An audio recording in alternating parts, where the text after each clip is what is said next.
আপনি জীবনের দিশা খুঁজে পাচ্ছেন না। আমি আপনাকে বলছি আজকে জীবনের দিশা কিভাবে আপনি খুঁজে পাবেন।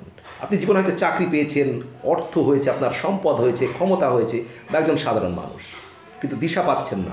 আমি বলছি কিভাবে আপনি জীবনের দিশা পাবেন। ধরুন একটা পেপার খুললেন, আপনি খুলে দেখছেন একজন ব্যক্তি মারা গিয়েছে, তার স্মরণে ছবি দিয়ে স্মরণসভা ডাকা হয়েছে। সেই ব্যক্তির সম্পর্কে আপনি 4টে লাইন ভাবুন।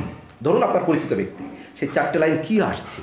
যে ব্যক্তিটি খুব ভালো মানুষ ছিল, তার যে রোজগার তিনি পরিবারের জন্য ব্যয় করেছেন, গরিব মানুষের জন্য ব্যয় করেছেন, মানবিক ব্যক্তি ছিলেন।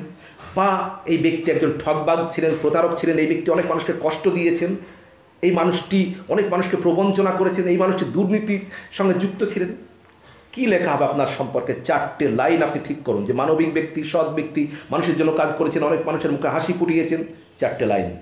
আপনার যেদিন পৃথিবীতে আপনার শরীর থাকবে না, আপনার স্মৃতি থাকবে, সেদিন আপনার সম্পর্কে 4টে লাইন কী লেখা হবে আপনি ভেবে নিন।